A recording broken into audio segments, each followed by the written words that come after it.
all the press has been generated by the press. I mean, since they got married, it has been the press and the media that have kept it going. Now, I mean, of course, any family should reach out, and I'm not privy to whether Charles has reached out, and that's not my point. Yeah. My point is that the royals, in pushing out Harry and Meghan, which is what happened, they have missed a trick, because whatever you say about the car chase in New York, whether, oh my God, did they over-egg the story, and how can it have gone on for 2 hours, and they could just have done this or could have done that, and, or on the other side say how incredibly traumatic it must have been, because echoes of Diana. If you read the book Spare, the death of Diana is all through it. It was such a trauma for him as a child, and it goes through it, and therefore that concern and loss and the tragedy of Diana, that is now on Meghan, and his aim is to protect her. Now, that's two sides of it. My point is that looking at the balcony at the coronation, the actress made the remark that she thought it was too white a balcony, and there was a lot of fuss about that one. Let's not debate whether that was a thing that you should say on the day or not.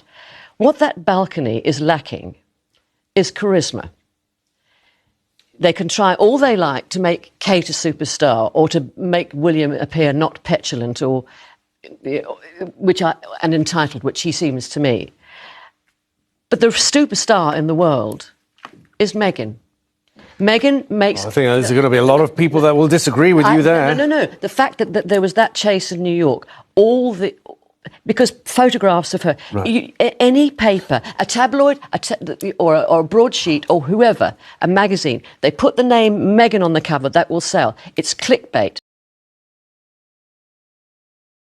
As Esther begins speaking with that calm, almost breezy confidence that suggests she believes she's summarising history itself, she leans back slightly, ready to deliver her take, and she frames the royal family's problems as something routine, almost predictable, as if the decades of turmoil inside Buckingham Palace can neatly explain Harry and Meghan Sussexes' painful exit.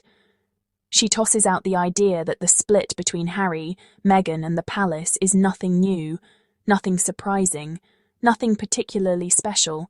It's just another controversy, she says, another mark on a grand timeline of royal hiccups. But the way she says it, the way she reduces something so traumatic to a footnote, already tells you this conversation is about to take a dramatic turn.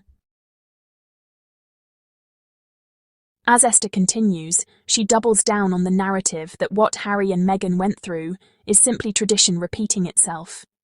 In her view, every generation has drama, every era has a black sheep, every reign endures a scandal. It's almost as if she's brushing the entire story off the table, turning Meghan's suffering into a passing anecdote. She insists that nothing unprecedented happened here, that the firm has weathered things like this before.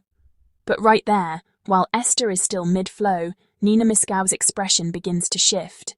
There's a tightening of her jaw, a spark behind her eyes, the kind of look that says she's not letting this be glossed over. Not today.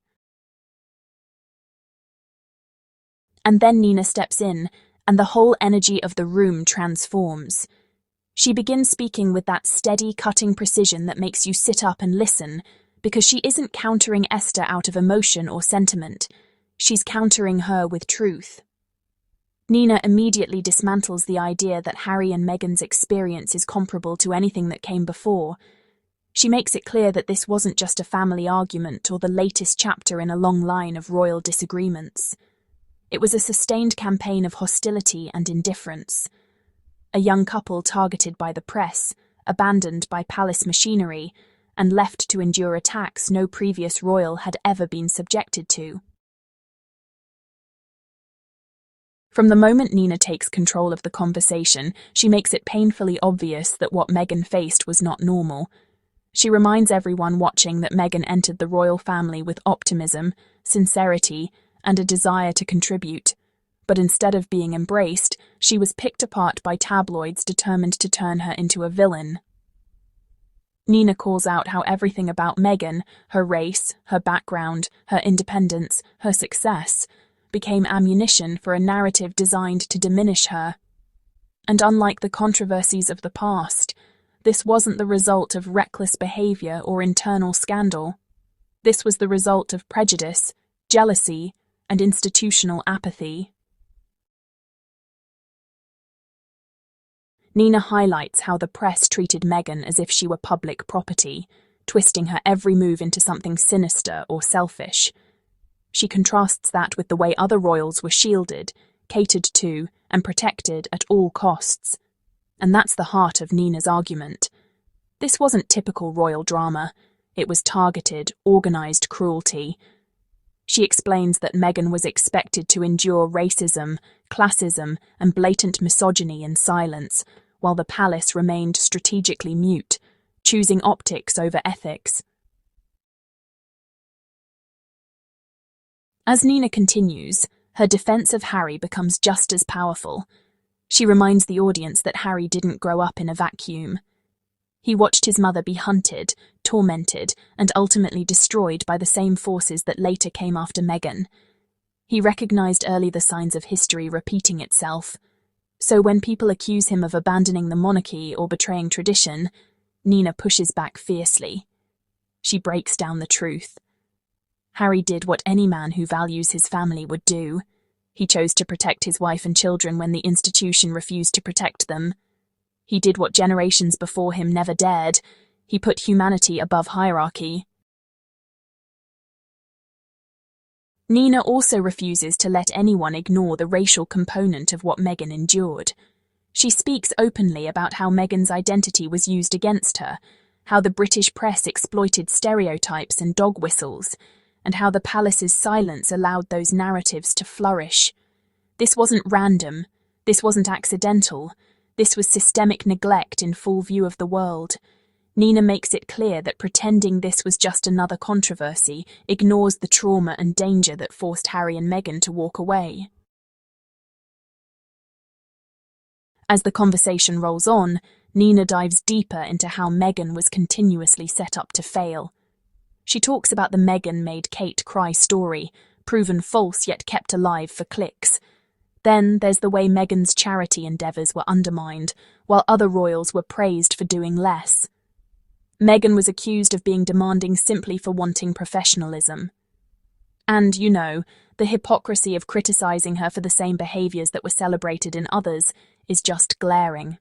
Nina pulls it all out into the light, calmly but unmistakably. And once she lays those facts down, honestly, there's no returning to the watered-down interpretation offered earlier. She then shifts to the emotional toll this took on Harry. Nina explains how isolating it must have been for him to watch the palace defend others on the front pages while refusing to say a word to protect his wife. She describes the heartbreak of seeing tabloids target their unborn child. She highlights how cruel it was that a family with so much influence chose silence instead of care. Nina reminds everyone that Harry tried. He sought support. He asked for intervention. He asked for compromise. And each time he was pushed aside for the sake of keeping the machine running smoothly. At this point in the story, Nina's voice becomes almost prophetic. She describes how Harry and Meghan's decision to step back was not an act of betrayal, but an act of survival. They weren't seeking attention, they were seeking safety. They weren't running away from duty, they were escaping a system that no longer valued their well-being. Nina emphasizes that their move to America wasn't a scandal, it was liberation. It was Harry finally breaking the cycle that cost him his mother. She also paints a vivid image of Meghan rebuilding her life with dignity, refusing to let bitterness consume her. Nina celebrates the way Meghan created a peaceful home, advocated for mental health, engaged in charity, and continued to uplift others, even as she was being vilified. She sees Meghan not as a victim, but as a woman who rose above the storm with grace and clarity. By the final stretch of the discussion, Nina has successfully shifted the conversation away from minimizing narratives and into truth. She praises Harry and Meghan for their strength, their values, and their refusal to conform to a system that demanded their silence. She exposes how unfair the criticism has been.